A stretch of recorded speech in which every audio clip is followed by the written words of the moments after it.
बिस्मिल्लाहिर्रहमानिर्रहीम। इय्याक नअबुदु व इय्याक नस्तईन। अस्सलामु अलैकुम नाज़रीन, मैं जावेद इकबाल और आप देख रहे हैं लम्हा न्यूज़।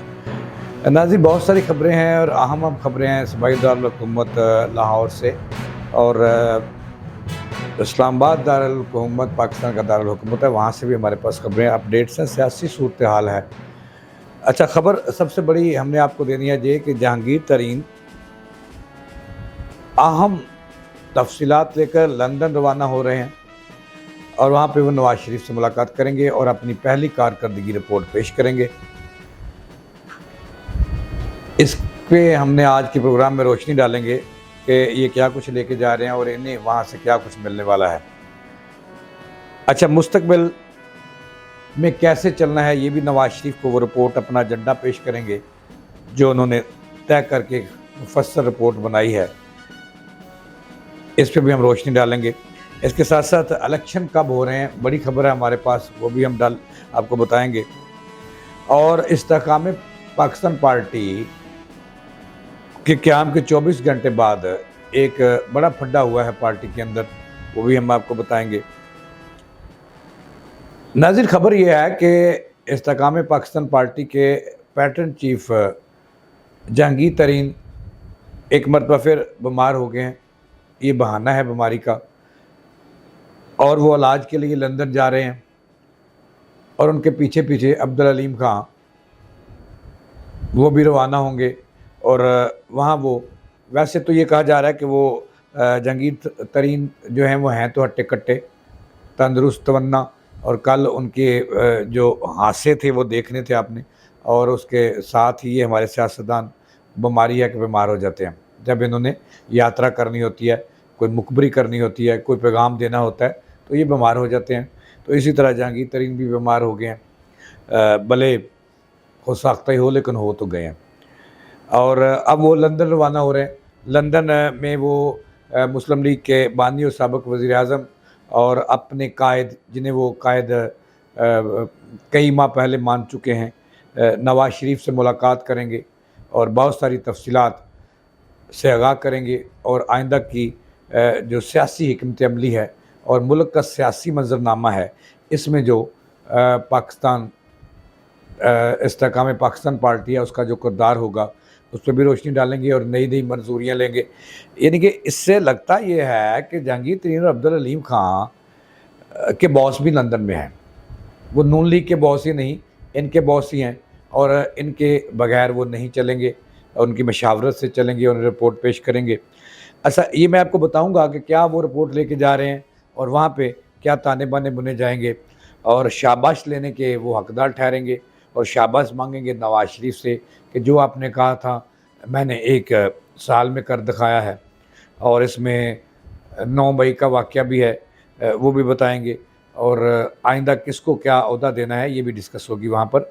और उस बहुत सारे मामलात पे भी डिस्कस होगी कि इलेक्शन कब होना है और पीटीआई को डंट कैसे डाला गया और उनके हलके जो हैं जहाँ जहाँ उन्होंने अपने उम्मीदवार खड़े करने हैं वोट बैंक तोड़ने के लिए पीटीआई का, तो उस पर भी नवाज शरीफ से डिस्कस करेंगे और मंजूरी लेंगे। अच्छा, ये बातें मैंने आपको बतानी है, लेकिन इससे पहले मैं आपको ये बताना है कि मुस्तकबिल में कैसे चलना है और कैसे मामलात नून लीग के साथ आगे बढ़ाने हैं। तो अब तक की इतलात ये हैं कि यहाँ पे पाकिस्तान में इत्तेहाद बनते और बिगड़ते और टूटते रहते हैं, सियासतदान टूटते रहते हैं, एतमाद टूटते हैं, ज़मीर टूटते हैं और पार्टियाँ छोड़ते हैं। ये कोई नई बात नहीं है, यहाँ पे लगा रहता है, चूँकि यहाँ पे सियासत डेवलप ही नहीं हो सकी। जो जमहूरी इदारे हैं ये भी डेवलप नहीं हो सके और ख़ुसूसन जो हमारे सियासतदान हैं इनकी जो नर्सरी होती है वो पार्लियामेंट होती है, तो वहाँ ये पलते बलते नहीं है, एकदम से आते हैं और फिर छा जाते हैं।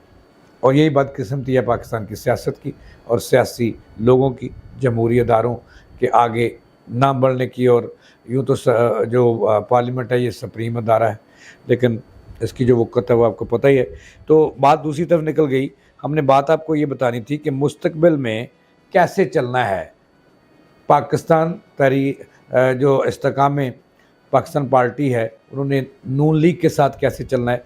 तो ये अब तक जो तय हुआ है, कल जो है ये भी खबर हमने आपको देनी है कि कल नवाज शरीफ और जहांगीर तरीन और अब्दुल हलीम खां में टेलीफोनिक रब्ता हुआ, जिनमें नवाज शरीफ ने जहांगीर तरीन को शाबाश दी, अब्दुल हलीम खां को भी शाबाश दी और कहा जीतते रहो मेरे बच्चों, ये मुल्क का परचम उठा के रखना है और नून लीग का परचम नीचे नहीं गिरने देना और इसको उठा के रखना है, मिलजुल कर चलना है। तो उसमें उन्होंने कहा कि अगर शाबाश है कि किले नहीं हो तो आ जाओ, लंदन आ जाओ, यहाँ पे बैठेंगे, जफ्फियाँ भी डालेंगे, बातचीत भी होगी और जो आप कहेंगे वो भी होगा। ये तो मैंने कहा था कि जो मुस्तकबिल में कैसे चलना है ये मामलात लंदन में तय पाएंगे नवाज शरीफ से मुलाकात के बाद, और उसके बाद फिर सरसरी सी मुलाकात जो है वो शहबाज शरीफ से होगी, मरीम नवाज से होगी और आसफ अली जरदारी से भी शायद तब की मिल जाए। लेकिन अब तक की इतलात के मुताबिक ये मामलात लंदन में तय पाने हैं कि इस्तेकाम पाकिस्तान जो पार्टी है इन्होंने कहाँ कहाँ उम्मीदवार खड़े करने हैं, कि मैं आपको खबर दूंगा कि ये किस तरीके से उम्मीदवार खड़े करेंगे। लेकिन इस वक्त जो इन्हें सबसे बड़ा मसला है कि सवाल ये पैदा हो रहा है कि क्या ये नई पार्टी जो है जिस बंदे को तनहा करने के लिए बनाई गई है और उसके वोट बैंक को तकसीम करने के लिए बनाई गई है, क्या इसमें कामयाब हो सकेगी कि नहीं हो सकेगी, ये भी मामला लंदन में तय पाना है।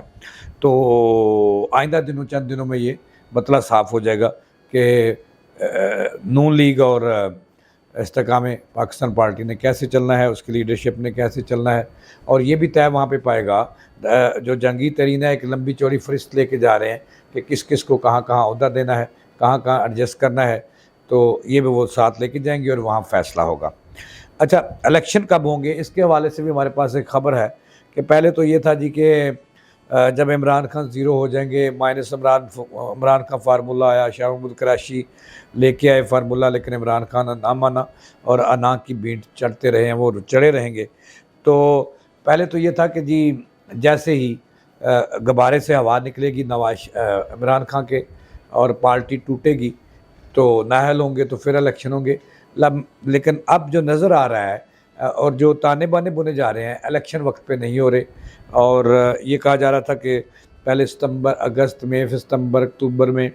तो हम आपको ख़बर ये दे रहे हैं कि इलेक्शन जो है उसका सीज़न नहीं शुरू होना, 2024 मार्च में भी शुरू नहीं होना, 2025 में जाकर इलेक्शन होंगे। उसकी वजह ये है कि जो मुल्क के हालात हैं, यही सेटअप आगे चलने के लिए इत्तेफाक हो चुका है और IMF और वर्ल्ड बैंक जो है वो कर्ज़ा देने के लिए तैयार नहीं है मुल्क पाकिस्तान को, कि पहले आप सियासी इस्तेहकाम पैदा करें।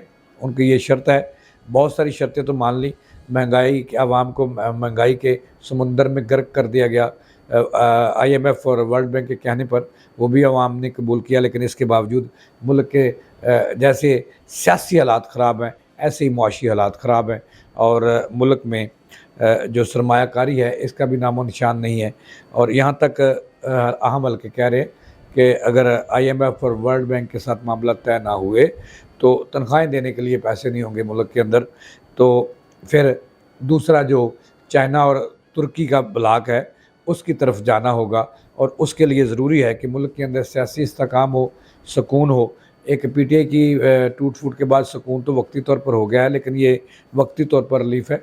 तो लिहाजा जब उस तरफ जाना पड़ेगा तो फिर इलेक्शन क्या है, इसके लिए पैसे नहीं होंगे, ये हुकूमत बहाना बनाएगी। और कहा जा रहा है, अब तक की जो हमारे ज़राए बता रहे हैं कि 3 साल के बाद मुल्क के अंदर इलेक्शन होंगे और उस वक्त इलेक्शन होंगे जब पूरा सफाया हो जाएगा PTI का और यकीन हो जाएगा जहांगीर तरीन को, नवाज शरीफ को, शहबाज शरीफ को, आसफ अली जरदारी को कि जनाब अब हम आसानी के साथ इलेक्शन जीत सकते हैं और PTI का जब वोट बैंक है ये इसकी ऐसी की तैसी फिर चुकी है और तकसीम हो चुका है। अच्छा, तो इलेक्शन की बात मैंने आपको बताई कबल अज़ वक्त कि इलेक्शन इस साल नहीं होने वाले, अगले साल भी नहीं होने वाले, उसके अगले साल 2025 में इलेक्शन नज़र आते हैं। चूँकि सबसे ज़्यादा शोर डालना है आसफ अली जरदारी ने और आसफ अली जरदारी सिंध भी उनके पास है और अभी वो KPK में भी और पंजाब भी तकरीबन आसफ अली जरदारी के पास है, क्योंकि मोहसिन नकवी साहब उनके दोस्त हैं और उनकी सिफारिशात पर ही उन्हें वज़ीर आला पंजाब बनाया गया है और 2-3-4 और वज़ीर भी उनकी सिफारिश से बनाए गए हैं और आपस में रिश्तेदार हैं। तो लिहाजा ये मुल्क में मुआशी इस्तेहकाम लाने के लिए जो इलेक्शन है वो इसका फ़ैसला हो चुका है और तमाम जो पीडीएम की जमातें हैं एक पेज पर हैं इलेक्शन के हवाले से कि 2025 में देखा जाएगा। उतनी देर जो है मुल्क में सियासी के साथ साथ मुआशी इस्तेहकाम भी लाया जाएगा और इसके लिए ज़रूरी है कि इलेक्शन फ़िलहाल ना हो। तो इस पे इत्तेफाक हो गया। ये कबल अज़ वक्त मैं आपको खबर दे रहा हूँ कि इस पे इत्तेफाक हो गया है। इस पे हमारे एक बड़े सीनियर ब्यूरोक्रेट दोस्त उसने भी आज सुबह जब उनसे मुलाकात हुई तो उन्होंने भी इस पे इत्तेफाक किया और एक और जगह से भी इसी का यानी कि मोहर लगाई है कि इलेक्शन 3 साल बाद होंगे। इस पर एक बाकायदा तौर पर हिकमत अमली ये बात है। इस्तेकाम पाकिस्तान पार्टी बनते ही पहला फड्डा हुआ है। ये फड्डा इसलिए हुआ है नाज़रीन कि सेक्रेटरी जनरल का ओहदा जो है इस जमात का इस्तेकाम पाकिस्तान पार्टी का वो केपीके को दिया जाने का अलीम खां भी उसके सिफारशी हैं और कई भी लोग भी कि परवेज़ खट्टक को ये ओहदा दिया जाए। वो मौजूद तरीन उम्मीदवार होंगे चूँकि वो पहले सेक्रेटरी जनरल थे पीटीआई में और जो है उनको ओहदा दिया जाए और इस पर तहफ़्ज़ात हैं। कराची वाले जो हैं वो सिंध में 2-3 लोगों में फड्डा है कि वो इमरान इस्माइल सब कह रहे हैं कि मुझे सिंध का सदर बनाया जाए। वो ज़ैदी साहब हैं वो कहते हैं कि मैं बनूँगा और इस तरह के कई लोगों में ये फड्डे हो रहे हैं ओहदों की तकसीम पर।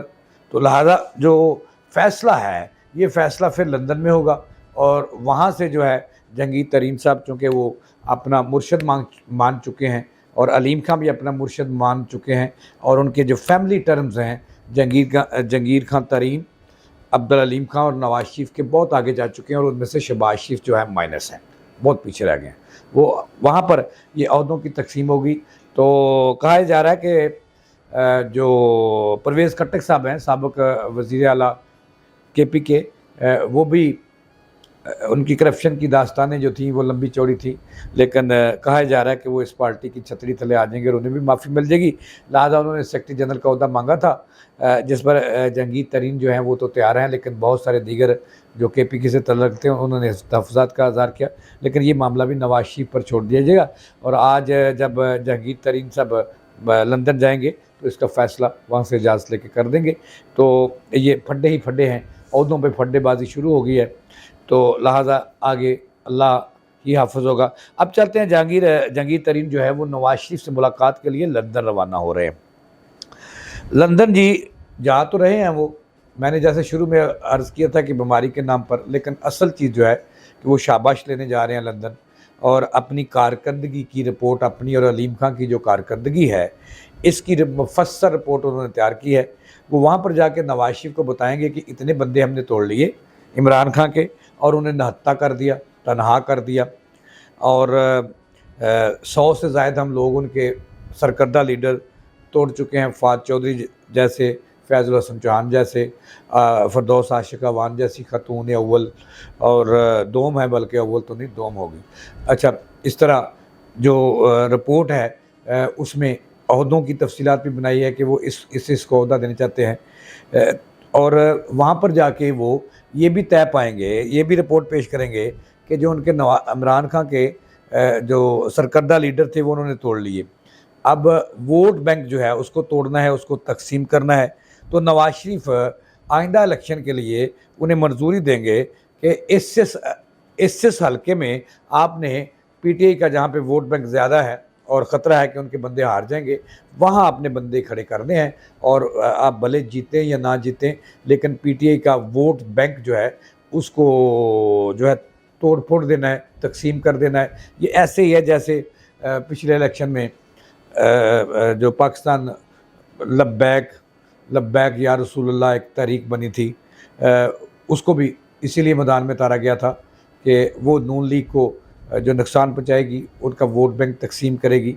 तो ऐसी ही जो टास्क है ये इस काम में पाकिस्तान पार्टी को मिला है और कहाँ कहाँ इन्होंने उम्मीदवार खड़े करने हैं ये नवाज शरीफ से मंजूरी लेंगे और बहुत सारी बातें होगी। ओहदों की तकसीम कैसे करनी है, कैसे चलना है, इलेक्शन कब होना है, तो आपको कितना हिस्सा मिलेगा। तो कहा जा रहा है कि जो ये रिपोर्ट लेके जा रहे हैं जहांगीर तरीन, ये 50 बंदों की लेके जा रहे हैं कि उनके जो विनिंग कैंडिडेट हैं अगर इलेक्शन 3 साल से पहले करवा लिया जाए और वक्त पे भी करवा लिया जाए तो 50 सीटें वो ले जाएंगे कौमी असम्बली में, और कुछ 30 सीटें जो है वो पंजाब के अंदर 30 से 35-40 सीटें वो पंजाब असम्बली में ले जाएंगे। लिहाजा इलेक्शन अगर हो जाएँ तो बड़ा साथ उनका दे सकती है ये तहरीक, और ये भी मुआहदा होगा कि आइंदा इलेक्शन में यानी कि ये इत्तेहादी होंगे इस्तेकाम पाकिस्तान पार्टी, नून लीग और JUI फे और इस तरह की छोटी मोटी जमातें जो हैं जितनी भी, वो इनकी अलाई होंगी और एक साथ मिलकर इलेक्शन लड़ेंगे। तो नाज़रीन, बड़ी खबर हमने आपको दी है कि शाबाश लेने और रिपोर्ट पेश करने जहांगीर तरीन और उसके पिछली फ्लैट पे अब्दुल हलीम का, वो नवाज शरीफ के पास जा रहे हैं और वहाँ से शाबाश लेंगे और फिर वापस आएंगे। आइंदा मुल्क की जो सियासी मंजरनामा है इसमें इस पार्टी का क्या किरदार होगा और उन्हें मज़ीद ज़िम्मेदारियाँ सौंपी जाएंगी। इसके साथ ही जावेद इकबाल को दें इजाज़त। अल्लाह।